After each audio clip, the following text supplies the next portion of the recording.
kawasan di Jalan PD Sudirman nomor 25 Jemberana, Bali. Mengawali kebersamaan kita di Selamat Pagi Jemberana di lembaran Senin 14 Juni 2021. Seperti biasa kita dihadirkan dengan narasumber dari agama Kristiani, yaitu siraman rohani dari agama Kristiani. Itu di studio telah hadir narasumber yang akan memberikan siraman rohani bagi umat Kristiani khususnya Kabupaten Jemberana. Kita sapa dulu ya. Selamat pagi, Pak. Selamat pagi, Pak. Ya. Gimana kabarnya, Pak? Puji Tuhan, Astungkara, kabar baik, luar biasa. Oke, silakan Bapak untuk memberikan. Iya, selamat pagi, sahabat Ananta Praja Suara 99.9 FM yang disiar pancarkan dari Civic Center. Apa kabar di hari ini? Saya percaya kasih karunia Tuhan Allah yang jauh melampaui segala roh hikmat, akal, dan pikiran, menolong dan memberkati kita di dalam segala sesuatu. Dan bagi setiap kita yang terus menuhankan Kristus dan mendaraskan pengharapan kita di dalam Kristus Yesus. Bapak Ibu Saudara yang diberkati oleh kasih karunia Tuhan, mari sebelum kita mendengarkan firman Tuhan ini, kita mengambil catatan pendek, mencari tempat yang nyaman, kemudian Alkitab, lalu kita siap untuk mendengarkan firman ini. Let's pray. Bapa, kami berdoa di dalam nama Tuhan Yesus. Kami percaya kasih karunia Allah yang jauh melampaui segala roh hikmat, akal, pikiran, apa yang tidak pernah kami dengar, apa yang tidak pernah kami lihat, yang tidak pernah kami pikirkan. Itu yang dikerjakan Allah bagi kami, itu yang diselenggarakan Allah bagi kami dalam providensianya yang jauh melampaui apa sendiri yang kami pikirkan tentang diri kami, Tuhan. Kami berdoa dan mengucap syukur untuk itu. Hari ini kami ada di radio Tuhan Ananta Praja 99.9 FM yang disiar pancarkan dari Civic Center. Tuhan, kami berdoa firman yang kami sampaikan. Kami percaya Roma 10 ayat 17 berkata bahwa iman timbul oleh pendengaran dan pendengaran akan firman Kristus. So we ask Holy Spirit come to this announcing in this morning, God Jesus, and help all of us, dan menolong dan memberkati semua kami, God. Kami berdoa dan kami bersyukur di dalam nama Tuhan Yesus. Haleluya. Amin. Nah, Bapak Ibu sahabat yang diberkati oleh Kristus Yesus, di hari ini saya akan menyampaikan empat pesan penting bagi kita oleh Rasul Paulus. Bapak Ibu, yang pertama terambil dari dalam 2 Korintus pasal 13 ayat yang ke-11. Saya membacakannya bagi kita yang punya yang sudah membuka Alkitab, boleh mengambil Alkitab, duduk di tempat yang nyaman dengan catatan, kemudian bisa mendengarkan siaran ini. Teman-teman juga bisa melihat siaran ini di Facebook saya, Roy Sipailut Roy. Dan hari ini saya sedang streaming di Facebook langsung, jadi bisa mendengarkan. Atau setelah ini juga bisa mendengarkan audio yang saya akan produksi karena saya rekam. Baik Bapak Ibu yang dikasihi oleh Kristus Yesus, dalam pastoral letter atau surat-surat penggembalaan Rasul Paulus, dia mendirikan jemaat-jemaat dalam perjalanan-perjalanan misi, baik misi pertama maupun misi kedua.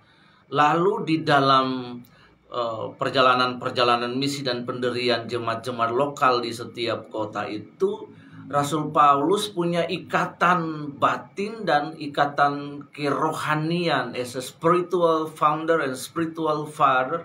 Bapak Ibu, di sini kita melihat dia membimbing jemaat-jemaat Tuhan dalam pastoral letter, dalam surat-surat penggembalaan. Dia mengencourage, membangun, membimbing, mempastoral jemaat-jemaat Tuhan itu di dalam surat-surat penggembalaan, di dalam pelayanan, karena Rasul Paulus tidak pernah establish di satu tempat for a long time. Bapak Ibu Saudara yang dikasihi oleh Tuhan Yesus, ada 4 jemaat yang dikunjungi Rasul Paulus dengan rasanya, dengan perasaan, dengan cinta, dengan kasih, dan encourage dalam surat-surat pastoral letter yang disampaikan. Nah, ada satu kata menarik, yaitu loipon, yang digunakan dalam 4 surat Dan kata loipon ini begitu kuat sekali di dalam vocabulary Rasul Paulus. Dalam perbendaharaan kata Rasul Paulus, kata ini menjadi begitu penting. Cuman satu kata, just one single word, but is very important. Nah, kita akan lihat kata apa itu yang ditulis dalam pastoral letter, dalam surat penggembalaan. Bagaimana Rasul Paulus mengungkapkan perasaannya, kasih, tegurannya, warningnya untuk keempat jemaat yang dikunjungi Rasul Paulus dalam pastoral letter. Kita lihat Bapak Ibu Saudara yang dirahmati oleh kasih karunia Tuhan. Yang pertama adalah 2 Korintus pasal yang ke-13 ayat yang ke-11. 2 Korintus pasal 13 ayat yang 11. Rasul Paulus berkata, akhirnya saudara-saudaraku, bersukacitalah, usahakanlah dirimu supaya sempurna. Terimalah segala nasihatku, sehati sepikirlah kamu dan hiduplah dalam damai sejahtera, maka Allah sumber kasih dan damai akan menyertai kamu. Bapak Ibu Saudara yang dirahmati oleh kasih karunia, dalam surat pastoral letter Rasul Paulus mengunjungi jemaat dengan perasaan, dengan rasa as a spiritual father, as the founder of the local church in the Corinthian. The apostle of Paulus encouraged them in his pastoral letter. Bapak Saudara Ibu, di situ dia berkata, dia memanggil jemaat di Korintus itu dengan sapaan saudara-saudaraku. Iya, Paul call the people in the Corinthian dengan sebutan brother, my brethren. Bapak Ibu saudara-saudara yang dikasih karunia, kemudian dia berkata di situ joyfully. Di awal ayat ini 2 Korintus 13 ayat 11 dia berkata di situ finally dalam akar kata Yunani koine itu artinya loipon. Nah, akar kalimat ini begitu penting sekali. Di dalam perjalanan ini kita akan sampai kepada sebuah titik yang namanya loipon atau akhirnya. Ini akhirnya ini begitu penting sekali. This is the single word for all of the Christian. Ya, we must ini dengan baik, dengan benar sekali. Dia berkata di situ akhirnya saudara-saudara. Jadi akhirnya ini adalah kesimpulan summarize from the Paul the apostle to the people in the Corinthian. Di sini dia berkata saudara-saudaraku, finally, saudara-saudara akhirnya bersukacita. Jadi ada pesan yang pertama yang disampaikan Paulus itu adalah bersukacita kepada jemaat di karunia roh di situ. Tetapi kita melihat jemaat di Korintus juga jemaat yang hancur, terpecah belah karena egois, karena kepentingan diri sendiri dan banyak hal yang terjadi. Kemudian ada perzinahan, ada perselingkuhan yang terjadi di situ, perpecahan yang sangat besar yang terjadi. Kalau kita membaca surat Korintus yang pertama. Jadi di akhir surat Korintus pasal yang ke-13 ini dia berkata finally my brother joyfully, finally loipon, akhirnya saudara-saudaraku, yang pertama bersukacitalah, yang kedua usahakanlah dirimu sempurna, try to be teleios di situ. To be perfect, usahakanlah dirimu supaya sempurna. Artinya berjuanglah supaya kamu menjadi sempurna dalam iman, dalam pengharapan iman Kristenmu kepada Kristus Yesus di situ. Lalu yang berikut dia berkata, terimalah segala nasihatku. Receive all my advice, spiritual advice to you. Terimalah segala nasihatku, kemudian sehati sepikirlah kamu. Kenapa dia berkata demikian? Karena khususnya bagian yang kedua ini, terimalah segala nasihatku. Karena dalam satu surat, pertama surat Korintus dan kedua surat Korintus pada pasal-pasal sebelum pasal 13 di sini, kita melihat bagaimana perpecahan terjadi, kepentingan diri sendiri. Orang di sana tidak mau menerima nasihat yang disampaikan oleh Rasul Paulus. Bapak Ibu Saudara yang dikasihi oleh Tuhan. Di situ kemudian sehati sepikirlah kamu dan hiduplah dalam damai sejahtera. Jadi ini pesan pastoral yang dalam sekali. Rasul Paulus punya perasaan batin, keterikatan dengan mereka. Dia mengunjungi mereka, even dia tidak hadir secara fisik waktu dia menulis surat ini, tetapi dia menumpahkan semua rasanya, semua perhatiannya as a pastor, sebagai seorang gembala, sebagai seorang bapak, sebagai seorang penanam gereja di Korintus itu. Dia menyampaikan semua yang ada di dalam hati, di dalam pikiran by the Holy Spirit to encourage the people. Di sini kita melihat perasaan yang terdalam dari Rasul Paulus sebagai seorang ayah. Dia berkata, terimalah nasihatku, Bapak Ibu. Karena pada bagian lain orang-orang Korintus ini tidak pernah mendengarkan nasihat. Perpecahan terjadi dan hal-hal yang lain terjadi di gereja Korintus. Bapak Ibu Saudara yang dikasihi Tuhan, kemudian dia berkata, sehati sepikirlah kamu dan hiduplah dalam damai sejahtera. Saya ingat akan satu kata di dalam Yohanes pasal yang ke-17, before Jesus Christ ascension to heaven. Di situ dia berdoa, in the Lord's Prayer Jesus said for all of us. Di situ dia berkata, ut omnes unum sin. Kalimat inilah yang dipakai di dalam gerakan mahasiswa Kristen Indonesia. Itu menjadi sebuah moto pergerakan mahasiswa Kristen Indonesia, artinya ut omnes unum sin, biarlah kita menjadi satu, menjadi sama seperti dengan kita menjadi satu dengan Tuhan. It's a very important word for us. Jadi ini adalah hal yang paling penting bagi kita untuk sehati sepikir dan hiduplah dalam damai sejahtera. Pada bagian lain dari kitab suci di dalam Matius, dalam ucapan berbahagia, di situ Tuhan Yesus berkata bahwa berbahagialah orang yang membawa damai. Bapak Ibu Saudara yang dikasihi oleh Kristen, oleh Tuhan Yesus, berbahagialah orang yang membawa damai. Di Bali, saya tinggal di Bali, ada kata yang paling saya suka sekali ketika diucapkan di televisi, baik oleh secara officially, kemudian secara tidak official oleh masyarakat. Jadi kalau saya senang sekali ketika melihat TV, ada pemimpin kami di Bali, gubernur, wali kota, ataupun bupati di kota di mana saya tinggal, ada kata yang saya suka sekali dan bagi saya kata itu menenteramkan, yaitu shanti, damai. Ya, damai. Dan itulah memang harapan bagi kita masyarakat di Bali. Dan kita melihat bahwa di Bali orang hidup dengan damai, mengaplikasikan Bhinneka Tunggal Ika Tanhana Dharma Mangrua itu dengan baik sekali.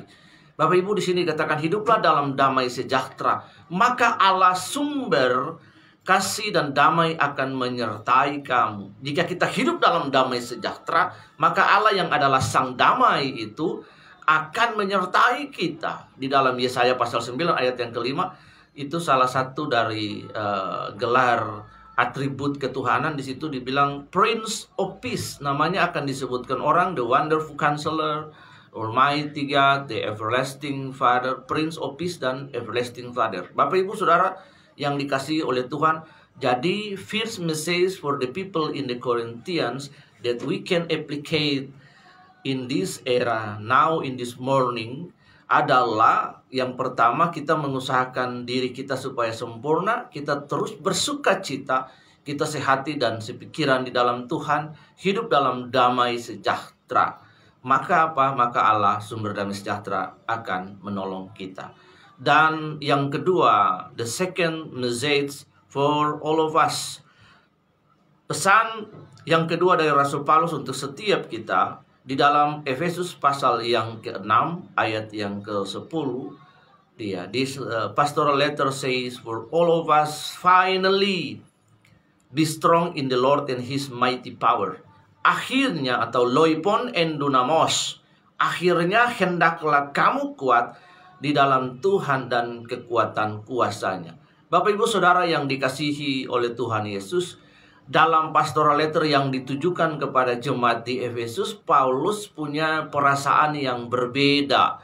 Tetapi sifatnya satu, yaitu sifat apostoliknya, yaitu pastoral letter, surat penggembalaan. Tetapi kepada setiap jemaat-jemaat itu, Paulus, Roh Kudus menukik kata-kata dalam pastoral letter itu dengan perasaan yang berbeda, sesuai dengan kondisi jemaat waktu itu, according to the situation of the people in the church.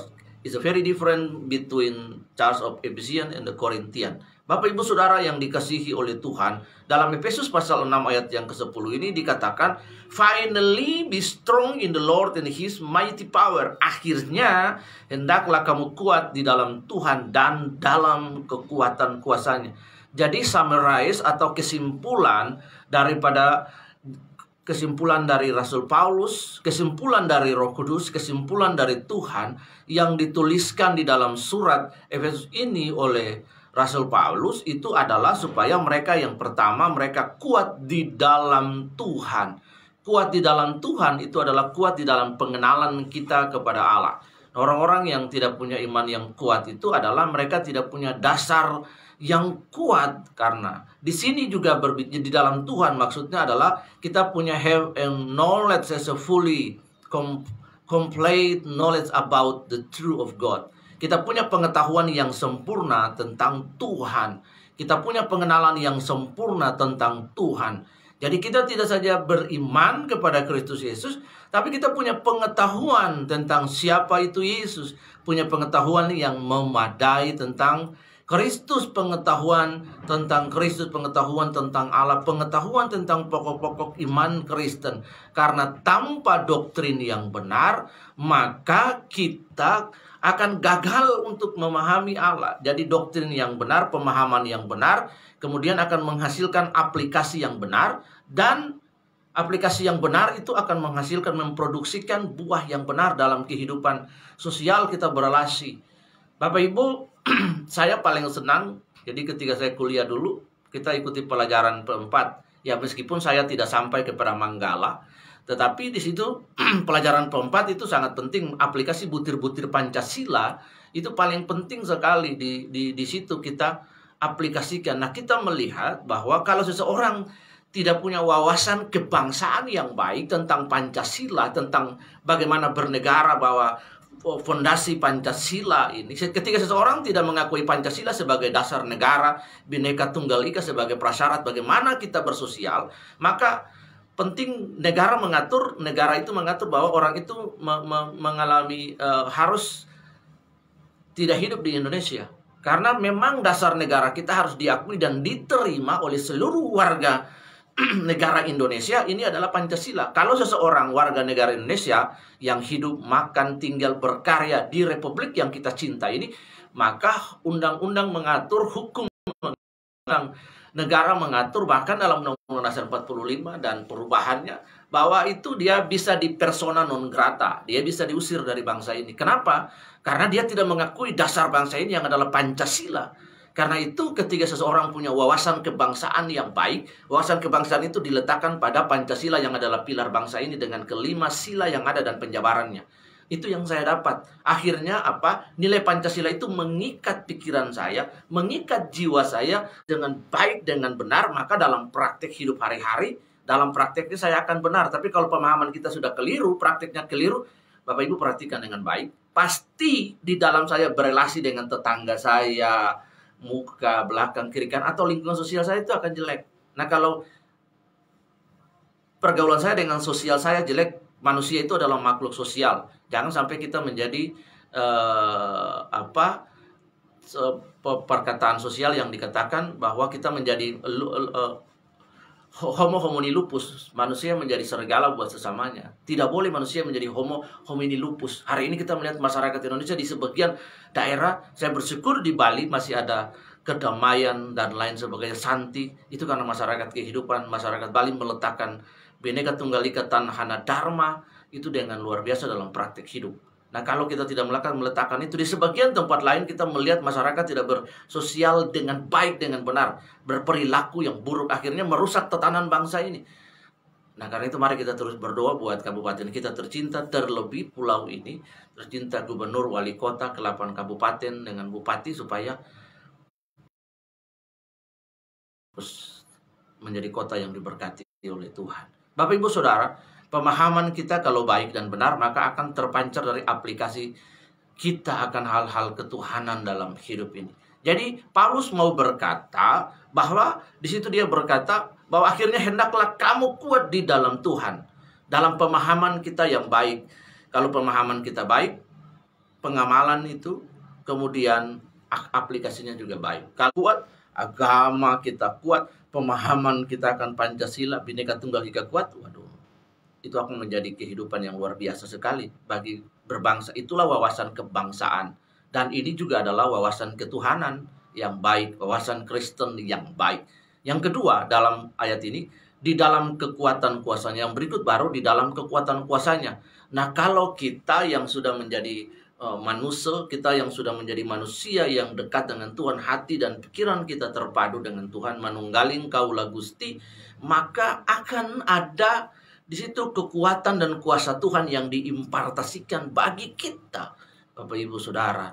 Nah, yang dikasihi oleh Tuhan. Jadi ini pesan Rasul Paulus yang kedua bagi jemaat di Efesus. Yang ketiga, kita melihat dengan cepat. Dalam Filipi pasal 3 ayat yang pertama. Rasul Paulus menulis ini ada di dalam Filipi pasal 3 ayat yang pertama dan Filipi pasal 4 ayat 8. Ada dua kata loipon di situ, finally di situ. Di sini dikatakan ayat 3 dulu, saya ambil ayat yang ketiga, ayat pasal ketiga ayat 1, Filipi pasal 3 ayat 1. Akhirnya saudara-saudara, finally, brother and sister, joyfully in the Lord. Again, I say to you, joyfully. Di dalam Tuhan, aku menuliskan kepada ini sekali lagi, bersukacitalah. Dalam pasal 4 ayat 8. Jadi akhirnya saudara-saudara, semua yang benar, semua yang mulia, semua yang adil, semua yang suci, semua yang manis, semua yang sedap didengar, semua yang disebut kebajikan dan patut dipuji, pikirkanlah semua itu. Jadi yang pertama, di sini dia memberikan pesan kepada kita bahwa bersukacitalah dalam Tuhan. Dalam Amsal pasal yang ke-4 bina di sana. Karena itu penting sekali bagi kita untuk kita bisa melepaskan stres dengan hal-hal yang berguna dan bermanfaat, baik dengan istri, dengan anak-anak, melakukan hal-hal yang berguna tapi have fun untuk pikiran, untuk batin, untuk hati kita. Apalagi kalau di dalam Tuhan, di sini dikatakan di sini bahwa akhirnya saudara bersukacitalah di dalam Tuhan, joyfully in the Lord. Bersukacitalah ini sangat penting sekali. Bapak Ibu, para peneliti di Jepang juga sudah sepakat dengan ayat The Amsal tadi bahwa hati yang gembira adalah obat. Nah, sampai di Jerman itu saya pernah temukan di YouTube, itu ada klub tertawa. Jadi orang karena saking stres nggak tertawa, dimasukkan dalam sebuah klub itu. Mereka datang berkumpul di tempat itu, guyon yang lucu-lucu, akhirnya tertawa, stres, refreshing, hilang. Bapak Ibu bayangkan, di negara super maju aja orang bisa kumpul hanya untuk kumpul beberapa jam, lalu setelah itu mereka guyon, mereka tertawa lepas, mereka pulang ke rumah lepas gitu. Jadi tapi jangan juga kebanyakan tertawa ya, nanti bisa jadi orang gila nanti. Tertawa, apalagi tertawa sendiri-sendiri di bawah pohon, dalam rumah tempat sunyi ya. Bisa saudara-saudara. Akhirnya bersukacita itu artinya kita punya wajah, kita bersukacita artinya memiliki sebuah situasi dan kondisi tidak sedang di under pressure, tidak di bawah tekanan. Tapi bagaimana kita bisa menyelesaikan segala sesuatu dengan baik. Lalu yang kedua di sini dikatakan akhirnya saudara-saudara, semua yang benar kita berpikir hal-hal yang baik. Nah, ini yang penting. Kalau seseorang karena Tuhan itu baik, adil, benar, suci, kudus, ini hal yang sederhana saja. Maka dia menginginkan umat manusia ciptaannya itu berpikir yang sama. Mari Bapak Ibu, di dalam penelitian yang dilakukan oleh suatu grup studi profesor di Jepang, mereka menggunakan dua jenis gelas dengan diisi air. Air yang pertama itu diputerin lagu yang seperti lagu-lagu Mozart yang dipakai Wolfgang, Beethoven, simfoni ya, yang klasik yang dipakai untuk supaya menolong membantu pola pikir anak di dalam ibu hamil itu. Tapi ini lain, ditaruh 2 gelas air putih dan kemudian 2 gelas air putih, yang satu diputar lagu Mozart, yang satu diputar lagu-lagu Eminem yang mengajak orang untuk suicide, bunuh diri. Akhirnya lama-kelamaan, karena di dalam air itu ada partikel, air yang diputarin lagu Eminem, rapper Amerika terkenal yang mengajak orang untuk suicide, untuk bunuh diri, untuk kekerasan, air itu keruh. Tapi air yang diputarin lagu Mozart klasik itu airnya tetap bening, Bapak Ibu. Nah, saya paling suka kalau di rumah, khususnya di Blimbing Sari, kalau saya pulang saya selalu ada bawa seorang komposer Bali, khususnya untuk suling, namanya Gusteja. Itu kalau dia main suling, aduh enak sekali. Apalagi kalau duduk di balai bengong, putar lagu itu di situasi dekat kebun, nah itu enak sekali. Saya rekomendasi lagu ini bagi teman-teman. Gusteja, cari lagunya itu teduh sekali, main suling. Ya, Bapak Ibu, jadi akhirnya hal-hal yang baik karena Tuhan itu suci, Tuhan itu adil. Hal-hal yang baik itu kan ada pada Tuhan. Bayangkan kalau saudara tiap hari berpikir tentang hal yang buruk, hal yang negatif, hal yang jahat, dendam sama orang gitu loh. Nah itu apakah mempengaruhi pola pikir? Kita bisa stres, bisa gila. Apalagi Anda punya musuh misalnya. Saya berharap Anda kita tidak boleh punya musuh. Kita punya kawan di mana saja. Karena kalau punya musuh itu jadi ribet, kita akan berpikir, kita akan jengkel dan lain sebagainya. Kita akan marah. Nah itu akan merusak tubuh kita loh. Kalau kita berpikir hal-hal yang buruk dalam hati kita, dalam pikiran kita, itu akan termanifestasi dalam hidup kita, dalam kesehatan kita. Orang yang nyimpan dendam, kepahitan, marah, ya dia akan mati duluan. Bapak Ibu Saudara yang dikasihi oleh Tuhan, tapi kalau kita mengisi hati kita dengan hal-hal yang baik, hal-hal yang benar, maka yang pertama, Bapak Ibu, yang pertama itu akan menolong kita. Karena itu ini adalah advice, the spiritual advice. This is the word of God for all of us in this morning. When Paul says for us, ya, think about the good things. Mari kita berpikir hal-hal yang baik. Pikirkan bagaimana saya diberkati. Ya, pikirkan bagaimana usaha saya menjadi besar. Anak-anak saya akan pendidikannya baik. Pikirkan hal-hal baik. Alkitab berkata semua yang benar. Pikirkan semuanya itu. Kita boleh berpikir tentang semuanya itu.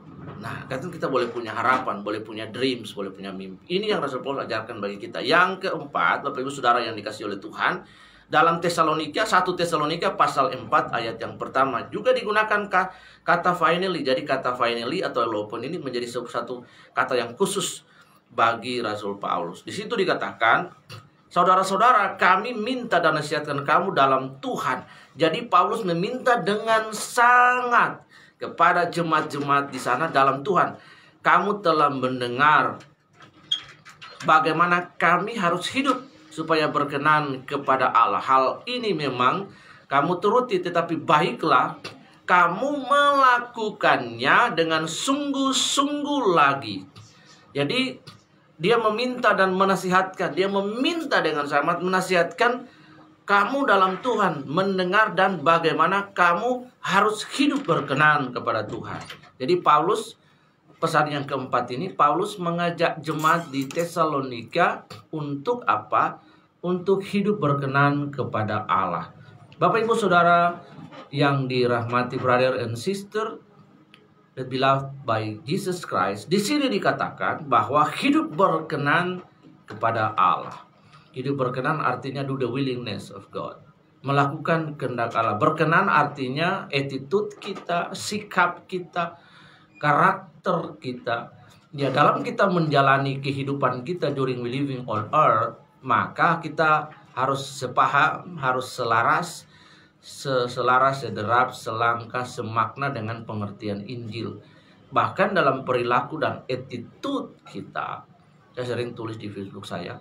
Dalam attitude kita, maka kita harus mengenali perasaan Allah. We must know about the God's willing. Kita harus tahu tentang perasaan Allah itu bagaimana. Apakah dalam perilaku hari-hari kita melukai perasaan orang lain. Iya.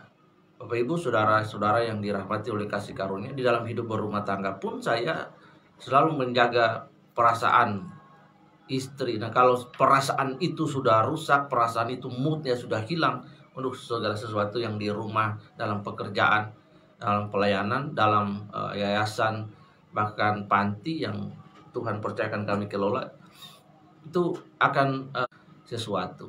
Bapak Ibu bayangkan, ada di dalam kita bekerja pun sebagai ASN misalnya, itu ada protokol-protokol yang mengatur, ada undang-undang mengenai etika, attitude, perilaku ASN. Misalnya salah satu aja yang saya sampaikan adalah bagaimana tidak terlibat dalam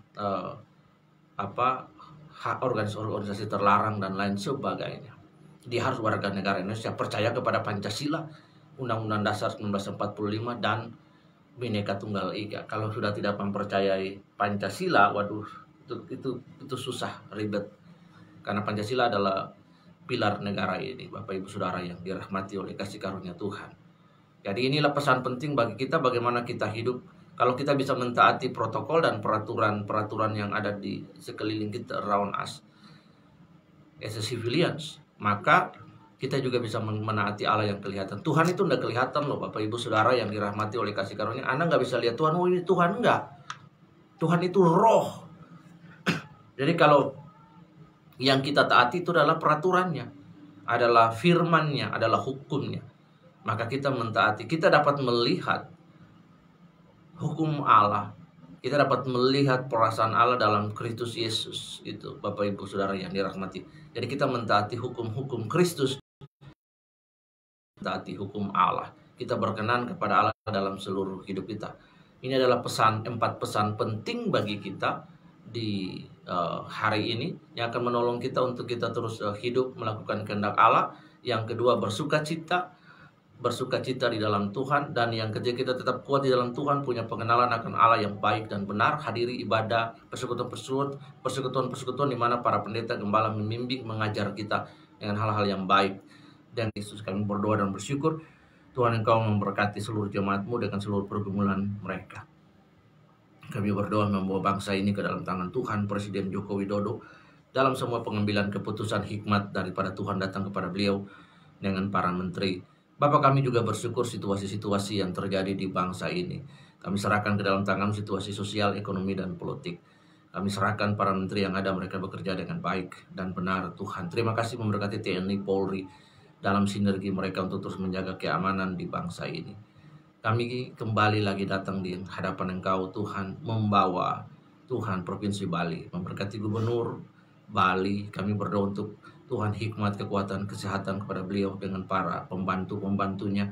Tuhan, Muspida tingkat 1 Provinsi Bali, DPRD, Tuhan, Kejaksaan, Pengadilan, TNI, Polri, Kejaksaan, Tuhan tolong Tuhan memberkati dalam sinergi mereka bekerja untuk membangun Bali yang santi, yang damai, Tuhan, dan Tuhan untuk masyarakat Bali sejahtera. Kami berdoa buat situasi-situasi penanganan COVID, Tuhan tolong setiap lembaga dari pemerintah, swasta bekerjasama dengan masyarakat supaya hal ini dapat Tuhan pemulihan recovery Bali, ekonomi khususnya ekonomi recovery Tuhan bisa berjalan dengan baik. Kami berdoa dan mengucap syukur sehingga ekonomi kembali pulih, masyarakat bisa beraktivitas seluas-luasnya khususnya di bidang pariwisata. Kami berdoa, Tuhan mengucap syukur. Tuhan, kami datang dan membawa kabupaten kami dari ujung Pekutatan sampai Gilimanuk, 52 desa, 10 kelurahan, Tuhan 5 kecamatan. Kami bawa ke dalam tangan-Mu Tuhan, dari klien-klien dinas, Tuhan kelurahan-kelurahan, camat, bahkan sampai Bapak Bupati kami, Pak Tambo dan wakilnya Pak Ipat. Tuhan menolong mereka, berikan hikmat, berikan kekuatan, kebijakan-kebijakan strategis dan pengambilan keputusan untuk Tuhan kabupaten ini dan pembangunan boleh berjalan dengan baik, dengan lancar. Memberkati seluruh ASN yang ada yang menyupport di belakang mereka, Tuhan menolong dan Tuhan memberkati. Tuhan, radio ini adalah corong untuk masyarakat Jembrana mendengarkan tentang berita yang baik, berita yang benar Tuhan, dan berita-berita yang membangun. Kami berdoa untuk informasi. Tuhan tolong memberkati radio ini. Kami berdoa buat semua petugas yang ada, Mbak Email, Pak Made, dan seluruh Kak Ari, dengan lain-lain Tuhan, seluruh pegawai yang ada di tempat ini, keluarga mereka, rumah tangga mereka, suami, anak-anak, pekerjaan, Tuhan menolong dan memberkati. Dan radio ini Tuhan, kreativitas Tuhan terus berikan bagi radio ini, pengembangan dan kemajuan Tuhan berikan. Tuhan menolong radio ini Tuhan. Kami berdoa mengucap syukur dan semua yang terlibat dalamnya Tuhan memberkati. Khususnya Kepala Dinas Infocom, Tuhan sebagai induk, Tuhan menolong, Tuhan memberkati Tuhan. Terima kasih untuk 1 tahun usia kemarin Tuhan sudah berkarya luar biasa. Radio ini terus bertumbuh berkembang, diperlengkapi lebih lagi. Kami berdoa dan mengucap syukur dan membawa doa kami Tuhan ke dalam haribaan-Mu. Tuhan, kami percaya Engkau sudah menjawab doa-doa kami dan harapan kami. Kami melangkah di hari ini dengan antusias, dengan harapan yang baru. Karena kami tahu Tuhan tidak pernah meninggalkan kami. Tuhan menolong kami in every season. Tuhan, every time, every day, every week, month, even eternity. Kami berdoa dan mengucap syukur di dalam nama Tuhan Yesus. Angkat tangan dan terima berkat kasih karunia Allah yang jauh melampaui segala roh, akal, dan pikiran. Menolong dan memberkati setiap kita. Di dalam nama Tuhan Yesus, Berkat ini kami terima dalam nama-Mu. Haleluya, haleluya. Amin. Tuhan Yesus memberkati. Shalom.